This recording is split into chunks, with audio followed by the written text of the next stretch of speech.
네, 오늘 말씀은 사도행전 고린도후서 10장에 와 있습니다. 10장입니다. 고린도전서가 13장이 마지막까지 3장이 남아 있습니다. 고린도전서 10장인데요.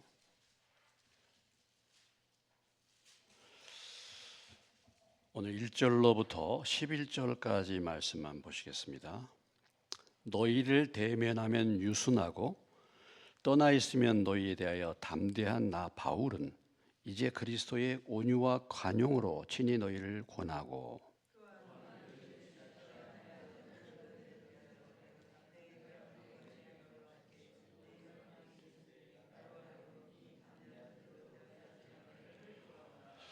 우리가 육신으로 행하나 육신에 따라 싸우지 아니하노니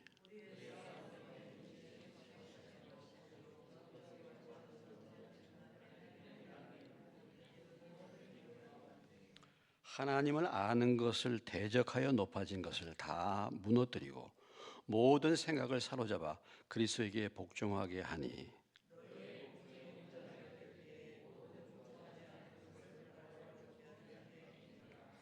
너희는 외모만 본도다. 만일 사람이 자기가 그리스도에게 속한 줄을 믿을진대 자기가 그리스도에게 속한 것 같이 우리도 그러한 줄을 자기 속으로 다시 생각할 것이라.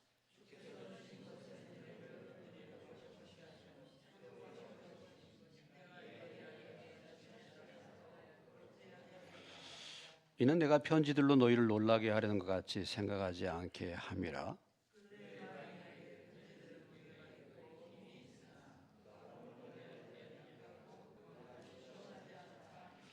11절 다 같이 이런 사람은 우리가 떠나 있을 때에 편지들로 말하는 것과 함께 있을 때에 행하는 일이 같은 것임을 알지라.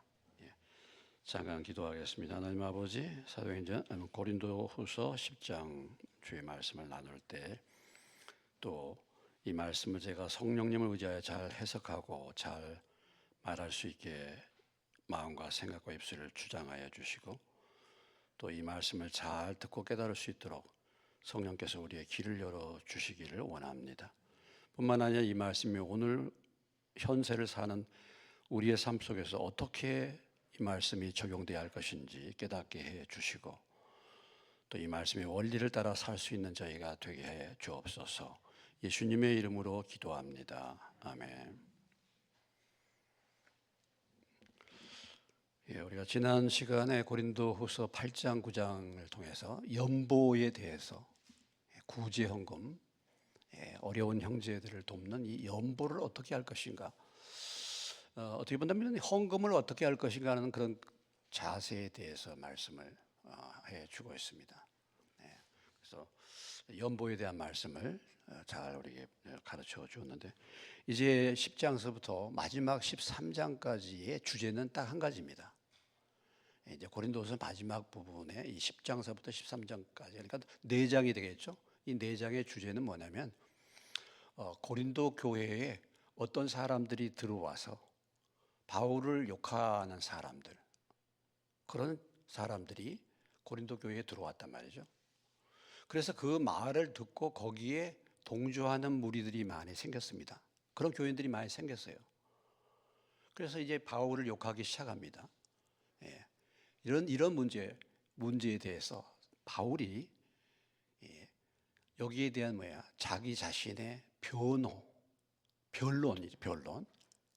나는 이런 사람이다 라는 것을 이제 말해주고 있고 하나님이 어떤 권세를 주었는가, 그런 사람들에 대해서 우리가 어떻게 대해야 할 것인가, 이런 문제들을 10장서부터 13장까지 말씀해주고 있습니다.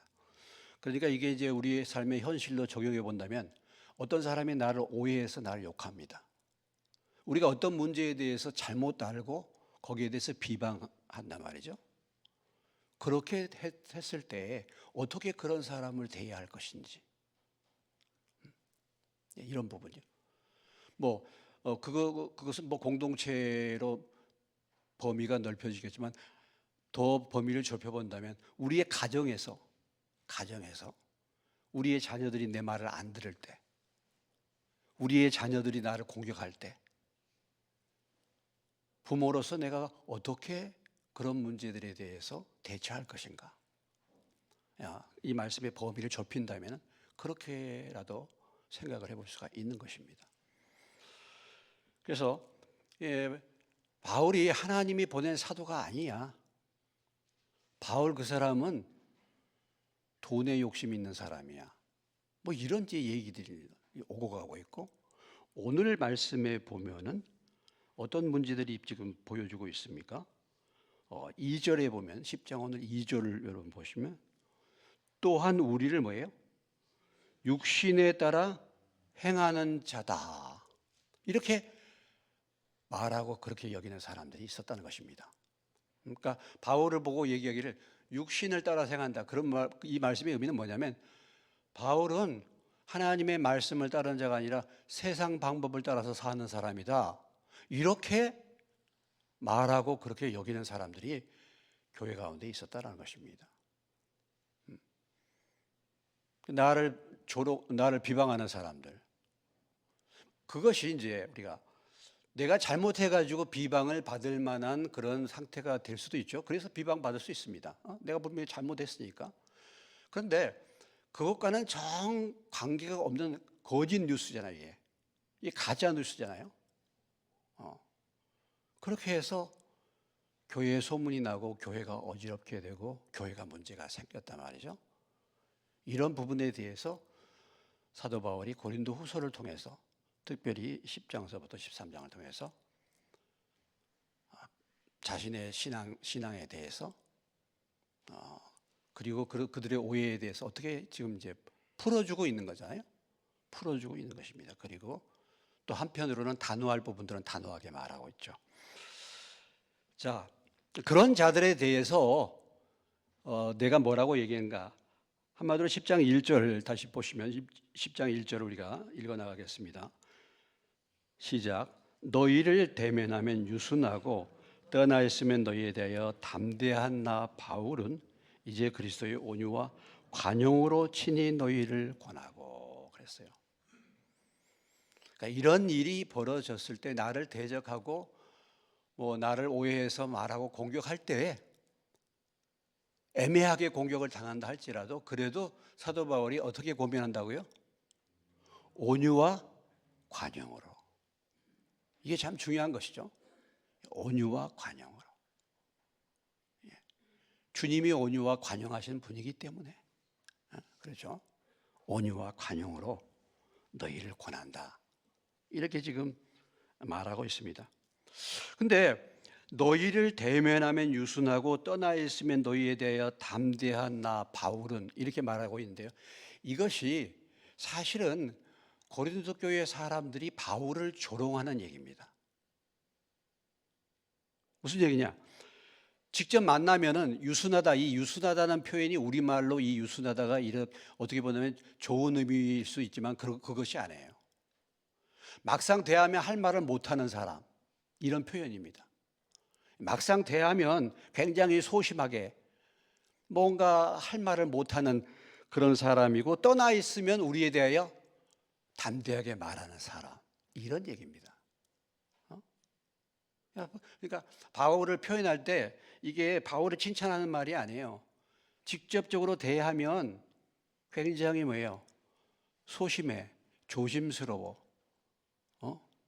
할 말을 잘 못해. 그러면서 떠나 있으면 뒤에서는 큰 소리 친다, 담대하다. 이렇게 지금 고린도 교회 사람들이 바울을 그렇게 이제 말했다 이거죠. 그런데 사실은 왜 그러냐? 그래도 뭐예요? 온유와 관용으로 너희를 권하기 때문에 그런 것이다. 이런 거예요.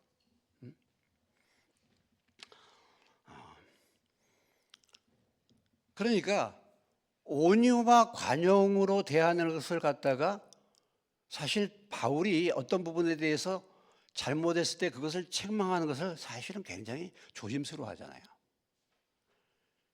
우리가 어떤 잘못에 대해서도 참 책망할 때 사실 참 조심스러워해요. 그렇습니다. 정말 자칫 잘못하면 내 감정이 나가고 혈기로 다룰 수 있어요. 예, 혈기로. 자녀들이 잘못하고 할 때도 잘못하면 내 혈기와 내 감정이 먼저 나갈 수 있죠.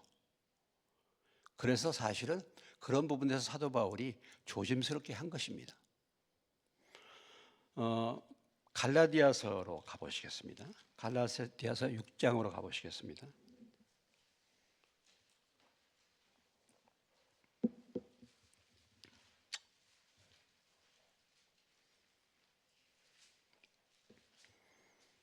갈라디아서 6장 1절입니다.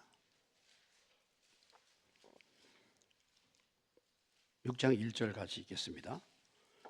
형제들아, 사람이 만일 무슨 범죄한 일이 드러나거든 신령한 너희는 온유한 심령으로 그러한 자를 바로잡고 너 자신을 살펴보아 너도 시험을 받을까 두려워하라. 예, 굉장히 중요한 말씀이죠. 갈라디아서 6장 1절. 형제들아, 만일 어떤 사람이 잘못한 일, 범죄한 일이 드러나면은 신령한 사람들은 어떻게 한다고요? 온유한 심령으로. 예, 잘못한 것을 보고 더군다나 지금 사도 바울과 같이 전혀 상관이 없는 욕을 한다. 정말 속으로 부글부글 끓지 않겠습니까? 이 정말 은혜도 모르는 자들이잖아요. 복음을 전해주고 바울이 그렇게 했는데도 바울이 어떤 삶을 살았습니까? 그럼에도 불구하고 바울을 갖다가 육신을 따라서 행했다. 이렇게 하는 사람들을 향하여 정말 가만히 두겠습니까? 예? 가만히 두겠어요? 어떻습니까? 뚜껑 날아가지 않겠어요? 어떤 분 같으면 우리가 좀 성질이 저기 하면 뚜껑 날아갈 수 있는 상황입니다. 지금 은혜도 모르는 자들이잖아요. 그런 자들이 아닙니까? 근데 실제적으로 그런 사람들이 사실 있어요, 보면. 그런데 그럼에도 불구하고 여기서 어떻게 어떤 심령으로? 온유한 심령으로 바로 잡아라. 그리고 또 한 가지 살필 것은 뭡니까? 그 뒤에 너 자신을 살펴보아 뭐예요?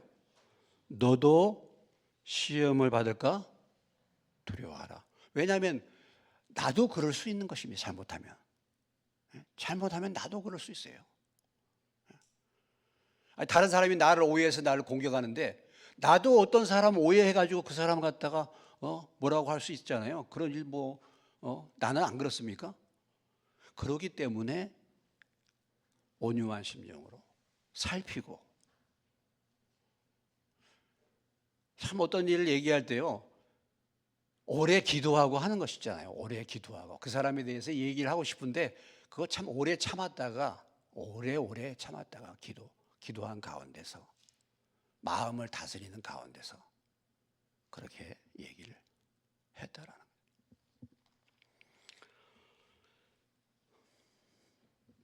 그래서 자, 다시 이제 10장으로 돌아오면 우리를 육신에 따라 행하는 자로 여기는 자들에 대하여 그렇게 대했는데 사실은 뭐예요? 사도 바울에 대해서 육신에 따라서 행한다라고 할 때는 어떻게 대해야 되겠습니까? 거기에 대해서 2절에 담대히 대해야죠. 확실하게 말해줘야 되죠. 확실하게 말해줘야 되는 것입니다. 우리가 참 이게 좀 뭐랄까 아주 참 어려운 문제가 뭐냐면요. 잘못했는데도 불구하고 온유한 태도로 얘기를 하게 되면 잘못하면은 오해하기가 쉬워요. 그래서 거기에 대해서 분명한 얘기를 하기가 어려워요. 진리를 타협하게 되는 겁니다. 그 사람이 잘못했는데 내가 그 사람의 형편과 처지를 너무 생각해 주면 내가 강하게 말하기가 참 어려워. 그 사람 감정을 상하지 않게 하려면. 그런데 그렇게 되면 참 할 말을 제대로 못하게 되고 그 부분에 대해서 뭔가 잘못을 지적해 주지를 못할 수 있죠. 그리고 또 한편으로는 그 부분에 대해서 명백하게 말하면요. 그거 상처받죠. 강하게 말할 수밖에 없죠. 강하게. 이런 거 보고 딜레마라 그래요. 딜레마. 부드럽게 온유하게 하려고 하니까 그 사람이 그걸 갖다가 무슨 의미인지 알지 못하고 자기의 잘못을 깨닫지 못할 수도 있고, 강하게 말하면 거기에 대해서 감정적으로 큰 상처를 받을 수도 있고, 이런 참 어려움이 있어요. 그러나 진리에 관한 것, 분명히 날 보고 사도 바울 보고 육신을 따라서 행했다 하는 사람들에 대해서는 어떻게 해야 된다고요? 바울이 담대히 한다 이거예요. 자기 자신은. 이것은 담대히 해야 되죠. 우리가 이런 항상 무슨 일에 대해서 우리가 따라야 될 모범은 누굽니까? 예수님이시잖아요. 그럼 예수님은 어떻게 반응했습니까? 예수님은 가난한 사람, 불쌍한 사람, 어려운 사람들에 대해서는 굉장히 예수님이 온유하게 대하셨죠. 그런데 예수님이 제일 강하게 대한 사람들이 누굽니까? 서기관과 바리새인들. 그런 사람들에게서 뭐라고 예수님이 말씀하십니까?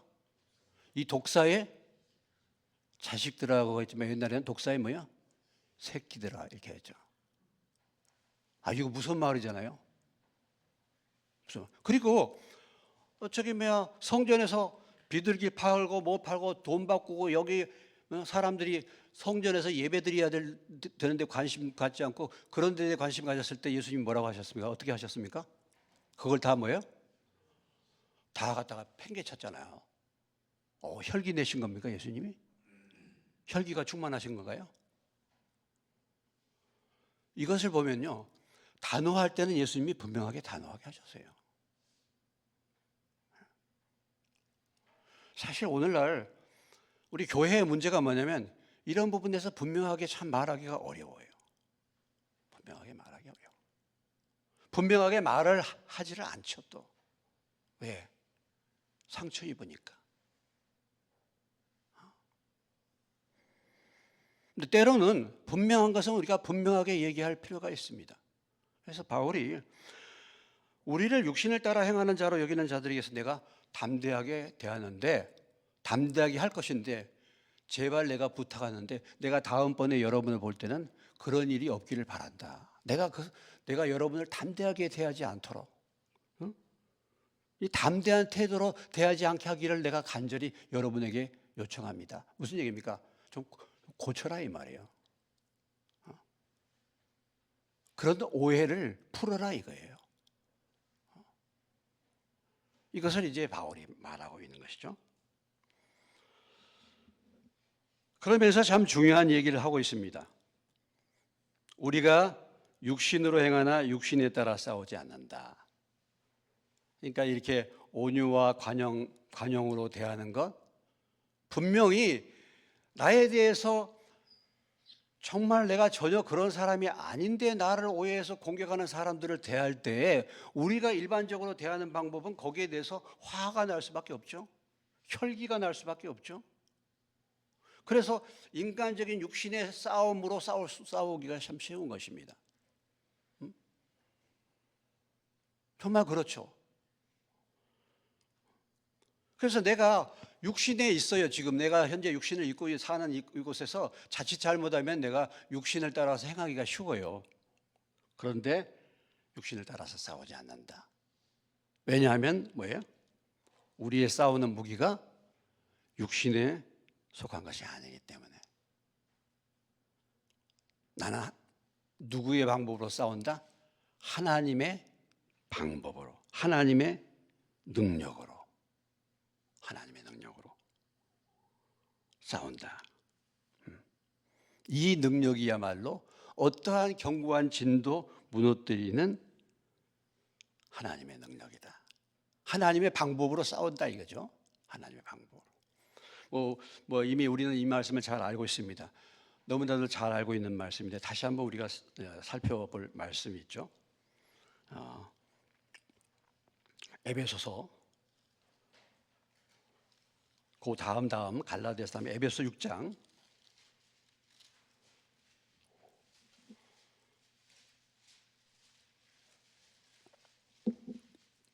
에베소 6장 12절로 13절입니다. 에베소 6장 12절로 13절 시작. 우리의 씨름은 혈과 육을 상대하는 것이 아니요 통치자들과 권세들과 이 어둠의 세상 주관자들과 하늘에 있는 악의 영들을 상대함이라. 그러므로 하나님의 전신갑주를 취하라. 이는 악한 날에 너희가 능히 대적하고 모든 일을 행한 위에 서기 위함이라. 이게 참 굉장히 중요한 말씀인데, 우리의 싸우는 대상이 항상 혈과 육이 아니다는 거. 우리가 어떤 이념의 전쟁, 지금 대한민국에 막 이렇게 일어나는 싸움들, 이런 부분들도 우리가 그것을 알아야 돼요. 이것이 다 영적인 싸움이라는 걸 알아야 됩니다. 이 영적인 싸움에 그 마귀의 조종을 받고 놀아나는 사람들이 누구냐면 통치자들과 권세들이에요. 세상 어둠의 주관자들, 다시 말해서 정치인들이 대부분이란 말이에요. 정치인들이.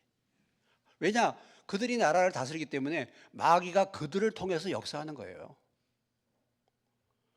주로 주요 지도자들을 통해서 마귀가 역사하는 거 아니겠습니까? 그러니까 이걸 보지 못하면 혈기로 싸울 수밖에 없어요. 혈기로. 이것을 알아야 됩니다. 우리의 씨름이 뭐예요? 눈에 보이는 육체와의 싸움이 아니라는 거 항상 우리가 기억을 해야 되는 것이죠.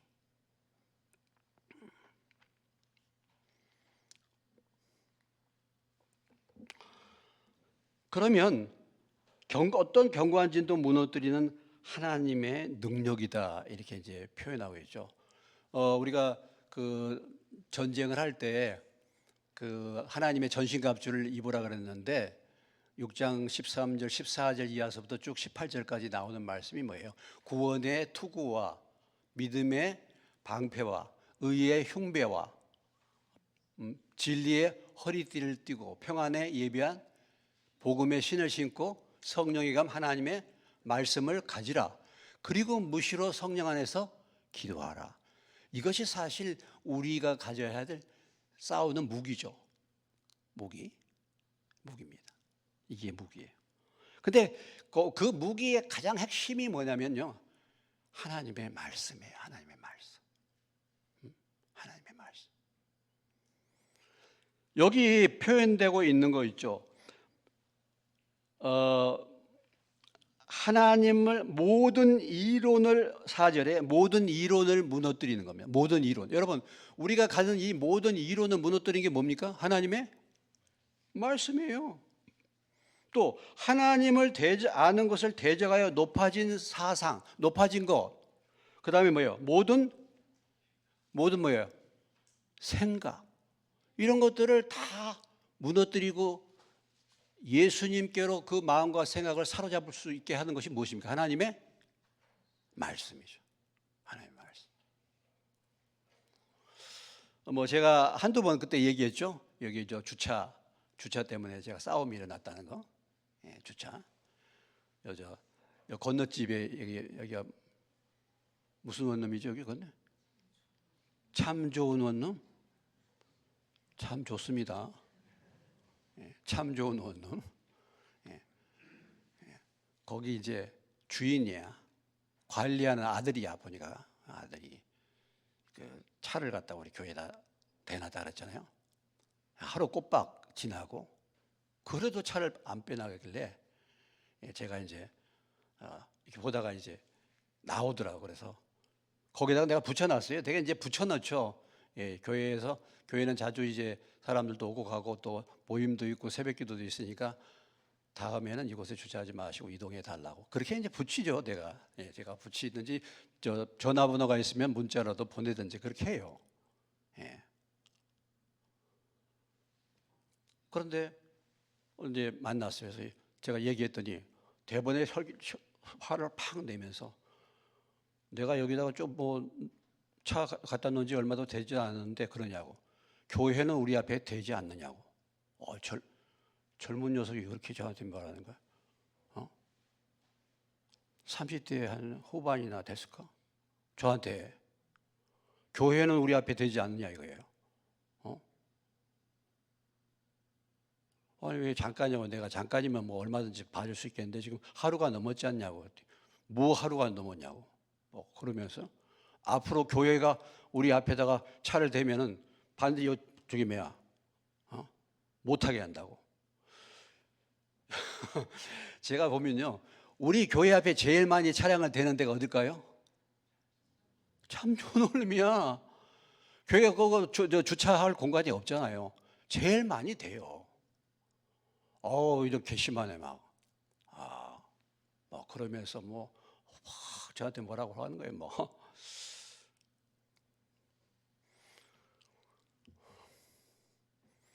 제가 어떻게 했겠습니까? 저도요. 옛날에는 한성가를 했습니다. 제가 집에서 마음 안 들어서 8끼를 굶었다 그랬잖아요. 8끼를 굶었다니까 제가.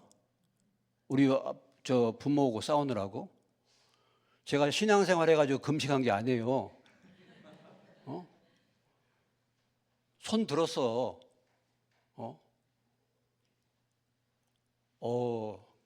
그런데 그 순간에 하나님이 제가 이제 말씀을 이제 주셨죠. 이거 뭐 이게 혈기로 싸울 게 아니잖아요. 막 이렇게 하다가 그 자리에서 멈추고 들어와 버렸죠. 거기 있으면 싸움이 일어나죠. 말을 얼마나 이게 버릇없이 하는지 막 혈기를 막 불러 일으키는 거예요. 혈기를 막 불러 일으키는 거예요. 제가 딱 멈추고 들어와 봐. 그래서 상황이 정리가 됐습니다. 이런 거죠. 우리의 씨름이 혈과 육에 대한 것이 아니에요. 막 그 순간에 멱살도 잡고 막 말이 나오고 뭐 이렇게 언성이 높아지고 이렇게 할 수 있는 건데 제가 딱 멈추고 들어왔어요. 그리고 지금은 저를 볼 때마다 인사를 잘합니다. 믿거나 말거나. 제가 못 본 채하고 가도요, 목사님 그러면서 인사해요. 뭔가 느꼈겠죠. 그 순간에 말하는 것 그걸 멈추고 들어가서 멈출 사람이 많지 않아요, 사실은요. 근데 제 본래 본성은 그거 감당 못하죠. 그러나 그 순간에 제가 하나님이 마음을 다스려 주기 때문에 더 이상 저기하고 혈로 싸워서는 안 되겠다 이 마음이 있었기 때문에 멈추고 이를 들어와 버린 거였어요. 이런 것입니다. 이런 부분이. 그러니까 우리가 내 육신의 방법, 혈기의 방법, 세상의 방법들이 얼마든지 우리의 삶의 어떤 현장에 나타날 수 있잖아요. 꼭 이런 문제뿐만이 아니라 그래 할 때 하나님의 말씀이 나를 붙들어 주는 거죠. 또 성령이 그 순간에 말씀을 생각나게 하시고 거기에 순종할 수 있도록 하는 것이죠. 이것이 쉬운 것은 아닙니다. 그러니까 결국은 사도 바울이 이 권면의 목적이 뭐냐? 오늘 그 중요한 말씀이죠. 5절의 말씀인데요. 5절의 말씀. 다시 한번 읽겠습니다. 시작. 하나님을 아는 것을 대적하여 높아진 것을 다 무너뜨리고 모든 생각을 사로잡아 그리스도에게 복종하게 한다는 거죠. 우리의 모든 신앙생활, 설교의 모든 목적, 우리 인생의 삶에 있어서 겪는 모든 인생의 목적의 최종적인 하나님의 목적이 뭡니까?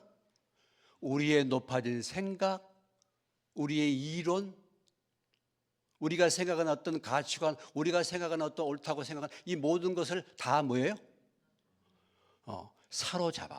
사로잡아라는 말은 무슨 의미냐면 포로로 만드는 겁니다. 포로로. 포로는 아무 힘이 없잖아요. 그걸 다 사로잡아서 어디에 초점을 맞춘다고? 누구에게 복종시킨다고요? 그리스도에게, 주님의 말씀에 복종시키는 것입니다. 이것이 우리의 신앙생활의 여정이에요. 이것이 우리의 신앙생활입니다. 앞으로. 아직도 하나님의 말씀에 복종하지 않는 내 생각, 내 이론, 높아진 나의 지식 이런 것들이 얼마나 많이 있습니까? 얼마나 많이 있어요. 이것을 사로잡아. 하나님 하는 것을 대적해서 높아진 거죠. 대적해서 높아진 거. 그것을 사로잡아 그것을 무너뜨리는 거예요. 그것이 바로 하나님의 능력이고 말씀입니다. 그래서 이런 어떤 논쟁과 이런 어떤 오해와 이런 부분에 있어서의 모든 것은 내가 개인적으로 그 사람을 설득하고 달래는 것이 아니라 사실은 뭐예요? 최종적인 목표는 예수님께 복종시키는 것입니다. 예수님의 말씀에 지배를 당하도록 만드는 거예요.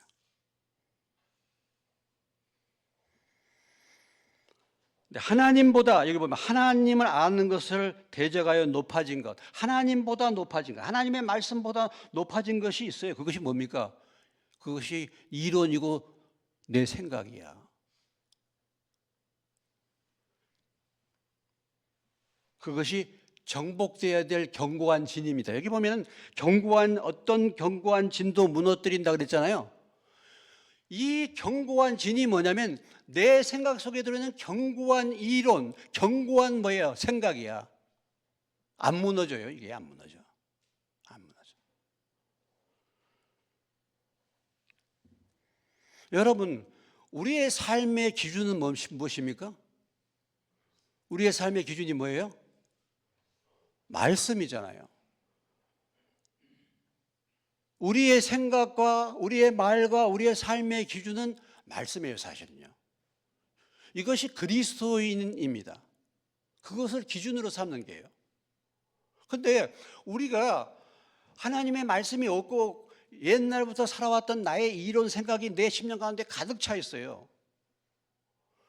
그럼 이 신앙생활의 여정이 뭐냐? 내 생각과 이론을 내려놓고 이것을 사로잡고 하나님의 말씀으로 복종시키는 거예요. 이 작업을 해 나가는 거예요, 이게. 이것이 신앙생활이에요. 기준을 거기다 항상 둬야 돼요. 기준을. 여러분들이 우리가 볼 때 저는 목사고 여기 장로님들도 계시고 누가 직분자들이 있다? 저분이 신앙생활을 열심히 잘하네? 이게 기준이 아니에요. 저 양반이 괜찮은 것 같은데 이게 기준이 아니에요. 말씀에서 뭐라고 말하는가? 그게 기준이야. 말씀에 비추어 볼 때 저 목사는 어떤가? 말씀에 비추어 볼 때 저 장로님은 어떤가? 말씀에 비추어 볼 때 저 집사는 어떤가? 이게 기준이 돼야 되는 거예요. 우리가 어떤 정치적인 문제에서도 마찬가지예요. 우리가 어떤 당을 지지하고 한다. 그게 아니에요. 사람들이 오해를 하고 있어. 사람들이 절 보고 무슨 당을 지지한다고. 그렇지 않습니다, 여러분. 만약에 국힘이 하나님의 말씀을 벗어나면 절대로 저는 지지하지 않아요. 민주당이 하나님 말씀을 벗어나면 절대로 저는 그 부분은 지지하지 않습니다. 예를 든다면 차별금지법을 통과시켜야 된다. 그래서 동성애하고 이런 것을 자유롭게 한다. 아니 그러면 교회가 존재할 수 있겠습니까? 학교에서 어린아이들한테 동성애도 괜찮다고 하는데 그런 애들이 교회에 나오겠습니까? 나오겠어요? 안 나오죠. 그러니까 유럽 교회가 지금 텅텅 비었습니다.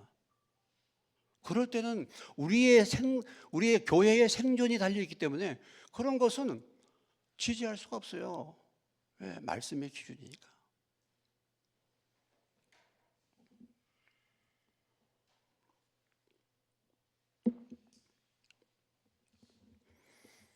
그런데 말씀이 기준으로 삼지 않는 목사, 말씀을 기준으로 삼지 않는 재직들, 말씀을 기준으로 삼지 않는 교인들이 너무 많아요. 너무 많습니다. 그리고 말씀의 무지예요, 무지에. 이것이 우리의 사실 앞으로의 과제죠, 과제. 우리가 오늘 3일 예배에 나와서 왜 이 말씀을 대합니까? 우리가 왜 설교를 듣습니까? 금년도 우리의 교회 표어가 그리스도의 말씀이 뭐예요? 풍성이 거하다. 그 말씀이 그 말씀이잖아요. 말씀. 제가 새벽 기도회 때 얘기했는데 얘기를 또 해야 되겠네. 미안하다. 우리 처제한테서 전화가 왔어. 처제가 다니는 교회가 안양감리교회가 한 5천 명 모이는 교회예요. 큰 교회야.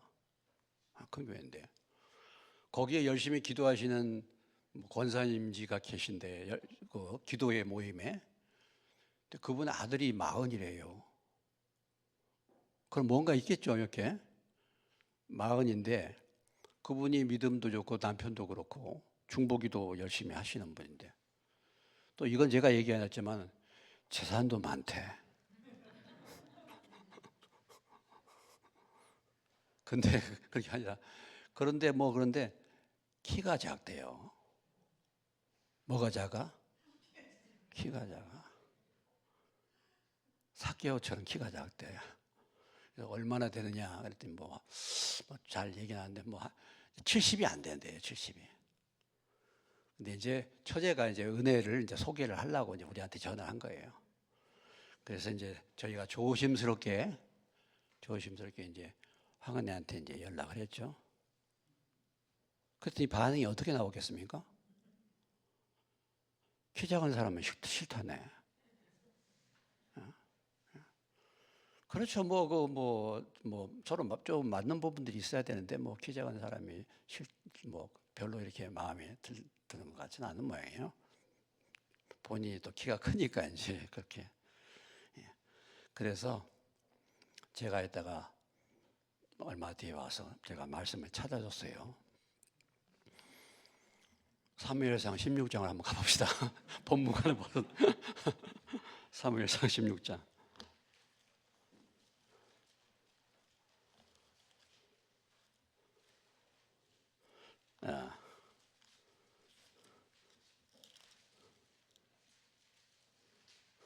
사무엘상 16장 400 성경 433페이지입니다.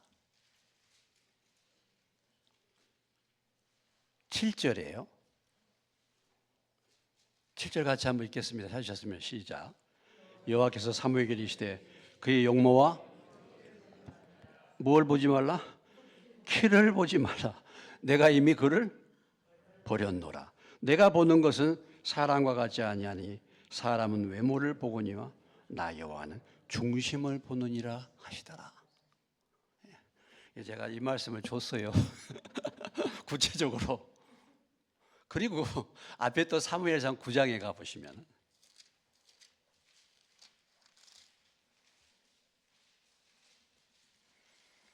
9장 2절입니다. 찾으셨어요? 읽겠습니다. 시작. 기스에게 아들이 있으니 그의 이름은 사울이요 준수한 소년이라 이스라엘 자손 중에 그보다 더 준수한 자가 없고 키는 모든 백성보다 어깨 위만큼 더 컸더라. 누가 이렇게 키가 컸어요?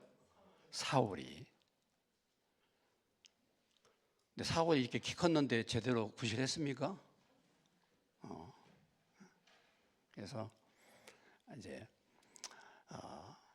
그러니까 그런 적이 있을 때 그리스도께 복종을 시키는 거야. 말씀에 복종을 시킨다 한다면 사람을 소개받고 사람을 평가할 때 뭐예요? 용모와 키를 먼저 볼 것이 아니라 뭘 봐야 돼요? 하나님을 향한 중심을 봐야 된다. 그래서 그리스도께 복종하고 그리스도의 말씀에 복종하는 거예요. 아직 내 생각과 내 이론. 그러니까 우리의 삶에 꼭 누구의 얘기가 아니라 우리의 삶에 그런 영역들이 많이 있지 않습니까? 많이. 그리할 때 그것을 내 생각과 이론을 내려놓고 하나님의 말씀에 복종시키는 것입니다.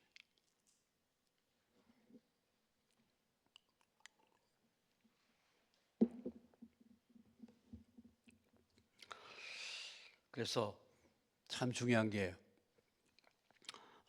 우리의 씨름, 우리가 어떤 일을 다루는 문제에 있어서는 항상 그런 부분을 살피고 온유와 간용으로 하되 최종적인 목표는 뭐예요? 하나님의 말씀에 사로잡는 것입니다. 그런데 말씀을 모르는 경우가 많죠. 사두개인들 같은 경우도 그들이 신앙생활 한다는 사람들입니다. 사두개인들도. 그런데 부활에 대한 말씀 오해했잖아요. 그래서 예수님이 사두개인들을 책망할 때 뭐라고 말씀했습니까? 너희가 성경, 하나님과 성경도 오해했다.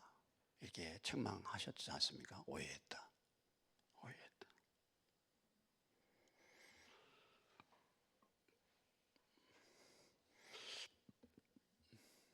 우리가 사실 참 오해하고 있는 부분들이 많이 있어요. 오해하고 있는.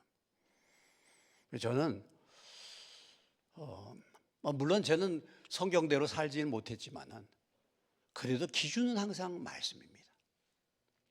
지난번에 교회에서 여러분들이 아시지 않습니까?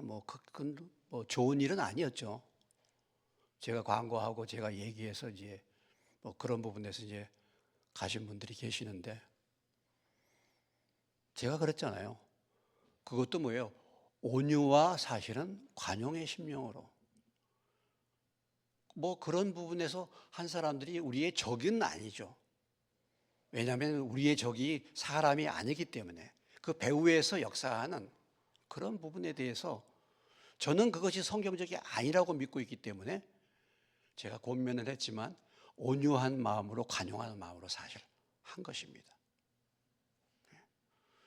그리고 다 공개했고 인사도 하고 그리고 간 후에도 제가 그 아버님 장례도 제가 다 가서 저한테 부탁했기 때문에 다 집례도 했고 우리의 실험은 거기에 있는 게 아니고 그렇잖아요. 이런 모든 분열의 역사는 성경적으로 볼 때는 바로 우리 조상의 우상 숭배와 내가 믿음으로 바로 잘못 산 데 있다는 것을 제가 알고 있기 때문에 그런 부분에서도 원수져서 한 건 아니잖아요.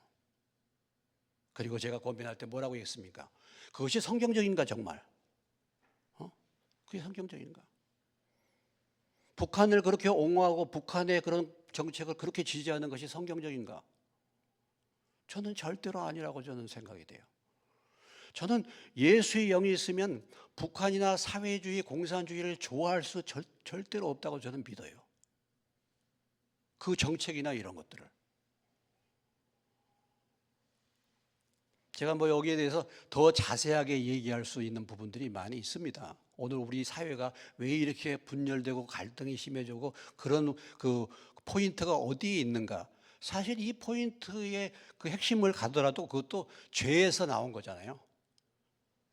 박정희 대통령이 우리나라 경제를 살리기는 살렸지만은 그 독재로 인해서 사실은 70년대에 이런 이념화, 대학생들이 이념화가 되도록 그 원인을 제공한 거죠. 그래서 그때 다 모든 대학의 대학생들이 붉은 서적이 다 들어왔습니다. 다시 말해서 마르크스, 레닌, 주체사상을 다 공부했어요. 그 그룹들이 지금까지 이 대한민국을 지금 주 세력으로 지금 바뀐 거예요. 오늘 세력들이 그런 것입니다. 그 운동권에는 두 파가 있는데 하나는 PD파하고 하나는 NL파가 있어요. 하나는 PD파는 People's Democracy라고 해가지고 마르크스 레닌 추구하는 사람이고 NL파는 National Revolution 해가지고 민족혁명. 그러니까 PD파는 마르크스 레닌을 지지하는 것이고 NL파는 뭐예요? 주체사상, 김일성 주체사상을 따르는 적이죠. 그러니까 결국은 이 군사 독재의 열매로 그런 이념 사상들을 다 배우게 된 것입니다. 그 대표적인 주자가 PD의 대표적인 주자는 김문수 씨예요. 그리고 NL의 대표적인 주자는 김영환 씨라고 있습니다. 여러분 잘 모르실 거예요. 근데 이 PD, 마르크스 레닌적인은 소련이 무너짐으로 말미암아 김문수 그 사람이 돌이킨 거고 이 김영환은 NL이 왜 김영환 그 양반도 전향했는데 왜 그러냐면 북한의 고난의 행군 때에 그런 사상 따라가서 굉장히 유토피아적으로 생각했는데 그게 열매를 보니까 아니야. 그래서 돌이킨 거예요. 그런 부분들이 지금까지 이 대한민국에 계속해서 장악하고 또 교육하고 자꾸 이렇게 해서 다수가 이제 대한민국이 그렇게 된 것입니다. 대한민국이 좀 이상하게 됐어요. 여러분들이 이렇게 보면 정율성이라는 사람 아는가 모르겠어요. 광주에 가면요, 정율성이 역사 기념공원을 만드는데 만들어요. 세금으로. 정율성이가 누구냐? 광주 출신이거든요. 그때 정율성이는 중국 공산당의 인민군 군가를 만들었던 사람이에요. 그 사람을 지금 역사공원을 만들어서 그 사람을 기념한다 이거예요. 지금 세상이 이렇게 되어가고 있습니다. 법이 언제 어떻게 바뀔지 모르잖아요. 지금 요즘에 이렇게 보면 그렇지 않습니까? 우리는 믿음의 자유가 있어야 되잖아요. 신앙의 자유가. 마음껏 찬양하고 마음껏 예배 드릴 수 있는 자유. 근데 이런 자유가 법이 잘못 바뀌면 얼마든지 바뀔 수 있어요. 우리는 공산주의, 사회주의, 유물사관이잖아요. 하나님이 없잖아요. 그런 사회로 많은 사람들이 지금 그 물이 들어가지고 그런 사회로 향하여 가고 있는 것입니다. 그래서 이런 부분에 대해서는요, 우리가 얘기를 해야 돼요. 교회에서는 정치 얘기하지 말고 입을 가만히 다물고 우리끼리 은혜 받고 할렐루야 그렇게 되는 게 아닙니다. 왜냐하면 다 이 법에 의해서 모든 것이 통제되는 것이거든요. 북한에서는 성경을 소지하면요 바로 체포되잖아요. 북한 법에 의해서 그런 것입니다. 북한에서 예수 믿으면 바로 체포돼서 가는 거예요. 왜? 그 법에 따라서 하는 거예요. 우리나라도 얼마든지 법을 바꿀 수 있어요. 여러분 보세요. 국회의원들이 다수가 되면요 얼마든지 이 법을 다 바꿀 수 있습니다. 그렇게 할 수 있어요. 그러니까 우리가 이런 부분에 정신을 차려라 이 말이죠. 물론 이런 모든 것들의 흐름이 영적으로는 하나님이 교회가 흐리멍텅해지고 교회가 세상과 짝하게 되니까 하나님이 우리를 깨우시려고 하는 거거든요. 그러니까 우리가 정신을 차려야죠, 사실은요.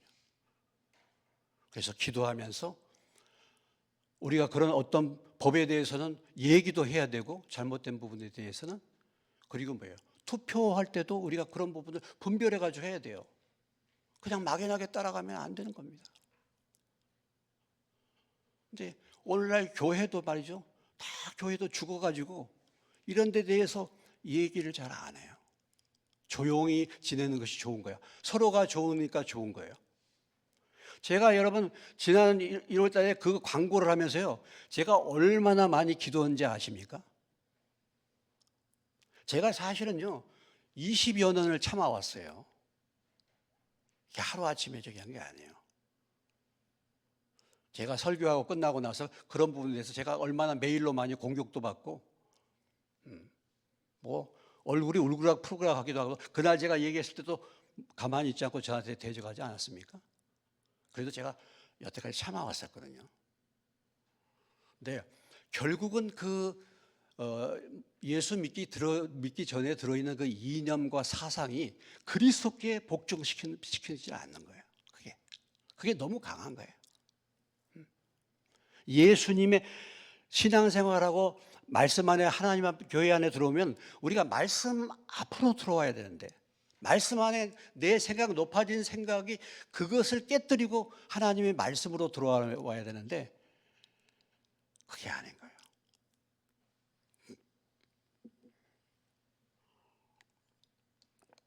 그래서 우리가 하나님의 말씀을 배우고 하나님의 말씀에 집중하는 것보다도 그런 얘기들, 뉴스들, 어떤 그런 사상과 이론들을 더 많이 접하게 되면요. 하나님의 말씀이 자리 잡을 수 없습니다. 그래서 오늘 그 말씀이요. 우리 이 모든 이론, 높아진 거, 생각, 이걸 내려놔. 이것이 회개예요, 사실은요. 회개가 다른 게 아닙니다. 내 생각을 버리고 하나님께 돌아와라. 이사야서 55장에 그렇게 말하고 있잖아요. 내가 옳다고 생각하는 것. 정말 그것이 성령으로 말미암아 하나님이 나에게 주신 것인지 이걸 돌아보고 그걸 버리고 돌아와야지 진정으로 주님 앞에 사실은 돌아오는 것이 되는 것이죠.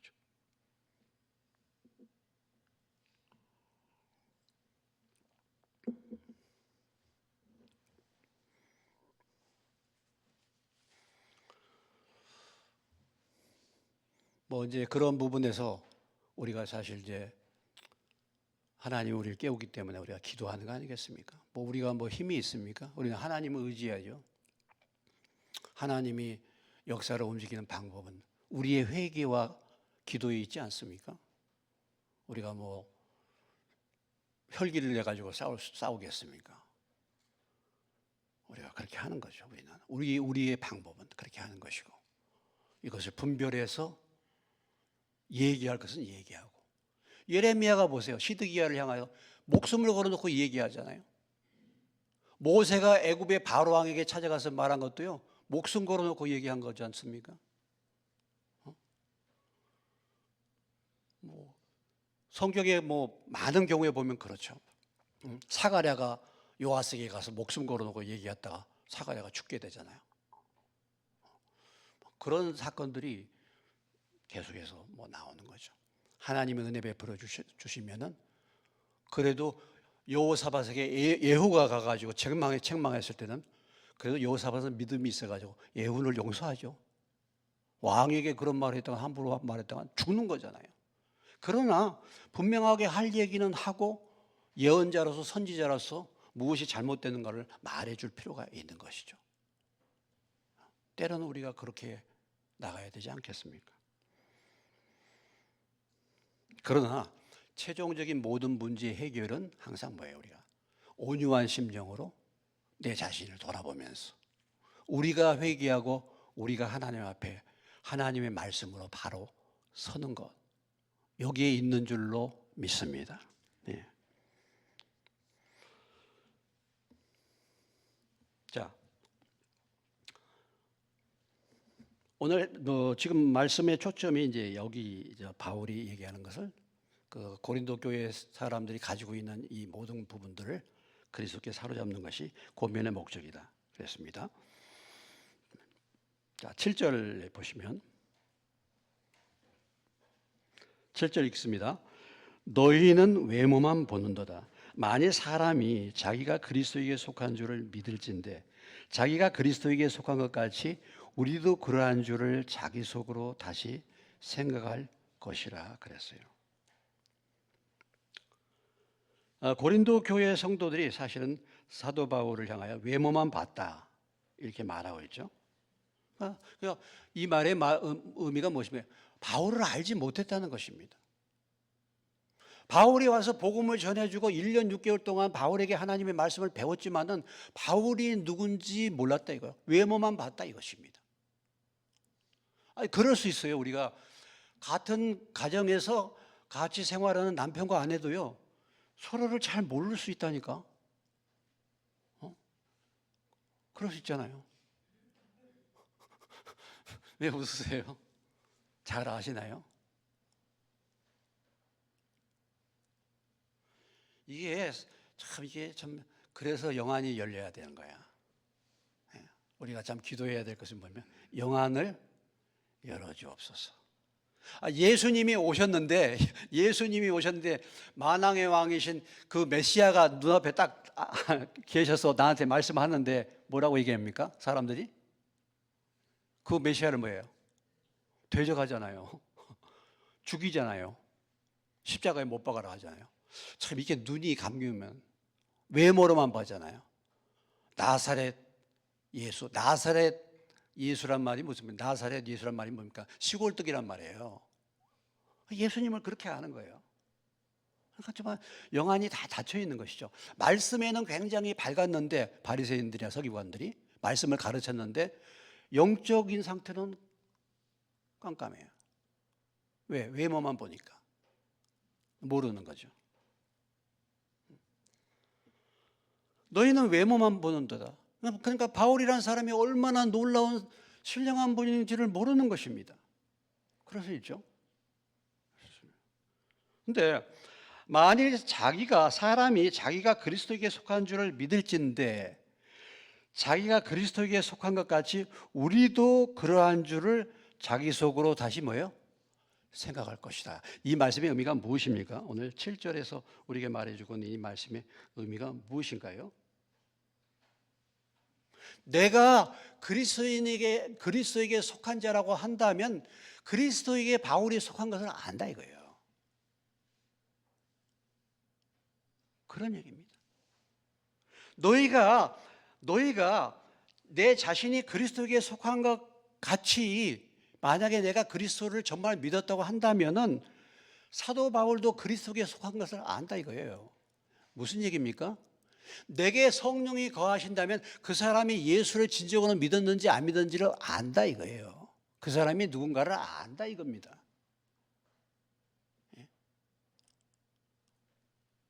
그 사람을 알아본다 이거예요. 영으로 알아본다 이거예요. 그런데 내가 그리스도의 영이 없기 때문에, 내가 확실하게 믿음이 없기 때문에 사실 그 사람을 알지 못하는 거예요.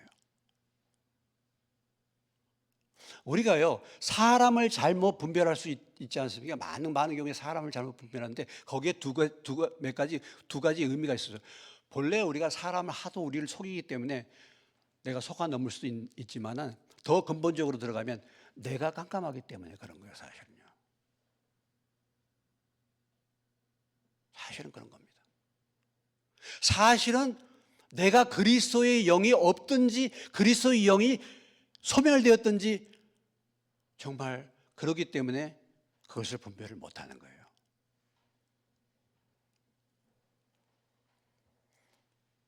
여러분, 뭡니까? 침례 요한의 어머니가 누구죠? 엘리사벳. 엘리사벳이 뭐예요? 잉태를 했죠? 요한을. 그리고 요한이 뱃속에서 몇 개월 있었습니까? 6개월 있을 때 누구를 만났어요? 엘리사벳이 마리아를 만났죠. 그랬더니 어떤 현상이 일어났습니까? 뱃속에 있는 저기가 알아보고 뛰었다 그랬잖아요. 뱃속에서부터. 그리고 시므온과 안나라는 사람이 있었습니다. 시므온과 안나는 주의 오심을 늘 기다리는 사람들이었죠. 그런데 뭐예요? 예수님이 깐나니 예수님, 아기 예수님을 만났을 때 그들이 뭐예요? 이분이 누구라? 메시아라는 걸 알아보잖아요. 눈이 열린 거 아니겠습니까? 육체를 입고 내 앞에 나타나서 설교를 해도 어떤 사람은 모르는데 깐나나이 때 이분이 메시아라는 걸 어떻게 알아? 얼레래 잘생겼네? 뭐 이래 깎고 이렇게 할 수 있잖아, 애기를 보고. 근데 이분이 깐나나이가 예수님 걸 메시아인 것을 알아보잖아요. 시몬과 안나가 눈이 열리니까. 뭐 그런 얘기가 있습니다. 그런 얘기가 있어요. 로마 병사가 예수 믿고 이제 핍박을 받아서 예수 믿으면 이제 목 잘라 죽이는데 다 이제 사형을 시키는 거야. 예수 믿을래 안 믿을래? 그래서 이제 다 믿는다고 고백한 거예요. 전향을 안 하고 바꾸질 않는 거예요. 그냥 그들을 쳐 죽이는 겁니다. 근데 그것을 하던 옆에 있던 로마 병사가 눈이 열렸어. 눈이 열려서 보니까 이건 정말 놀라운 일이 벌어진 거예요. 그들이 다 하나님 나라의 천사가 받쳐서 하나님 나라로 가는 거예요. 그러니까 이 로마 병사가 자기가 거기서 죽겠다고 나섰다는 거 아니겠습니까? 그런 그 예가 있어요. 이 얘기가. 눈이 열리니까 그렇게 되는 거잖아요. 눈이 열리니까. 그래서 내가 그리스도에게 속한 자인 것을 알면 상대방도 그리스도에게 속한 것을 알게 된다 이거죠. 그런데 그들이 왜 바울을 몰랐는가? 외모만 보기 때문에. 오늘 이 말씀의 의미는 어쩌면 그들이 그리스도에게 속하지 않았기 때문에 그런 거예요. 모르는 것입니다. 여러분, 우리가 신앙생활 하면서요, 교회 나왔는데 지금 제가 설교하는 이 설교의 말씀이 여러분 심령 가운데 깨달아지고 믿어지십니까? 그러면은 여러분 안에 성령님이 계신 거죠. 이 말씀을 듣고 그 의미가 뭔가를 깨달아진다고 한다면. 그런데 교회를 나가도요, 이 말씀이 무슨 말씀인지 도무지 몰라. 옛날에 제가 예수 믿기 전에 교회를 쭉 다녔는데도 1년 이상을 다녔는데도 무슨 말인지 잘 모르겠어요.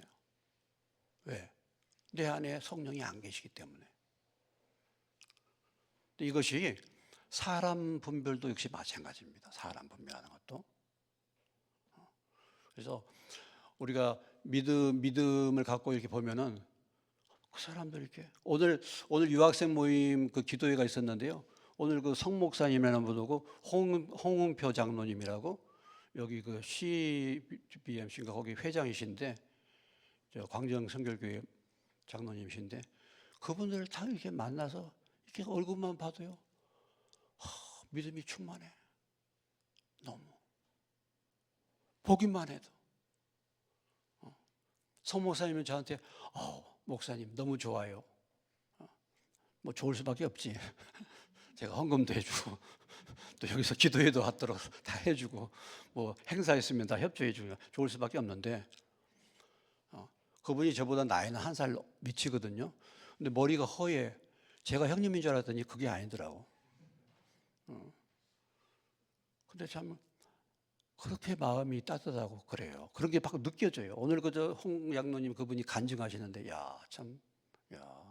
하나님 참 그 간증이 얼마나 참 은혜가 되는지요. 예. 이렇게 다 흐르는 관계가 있잖아요. 흐르죠. 은혜가 있으면은요. 예. 그런 은혜가 충만하시기를 주의 이름으로 축원합니다. 자, 오늘 말씀 여기까지 말씀 마치는데요. 지금 애매하게 공격당하는 사도 바울, 참 힘들고 어려운 상황이겠죠. 그래도 뭐예요? 온유와 관용으로 한다. 그리고 이 모든 그 권면, 이것의 목적은 하나님의 능력으로 높아진 이론, 하나님을 대적하여 높아진 모든 것, 생각들을 사로잡아서 그리스도께 복종하는 것이다. 이것을 말씀해 주고 있습니다. 저도 그렇고 여러분도 그렇고 사실 참 우리의 생각과 이런 모든 그 이론들이요 하나님과 상관없는 부분들이 너무 많이 있습니다.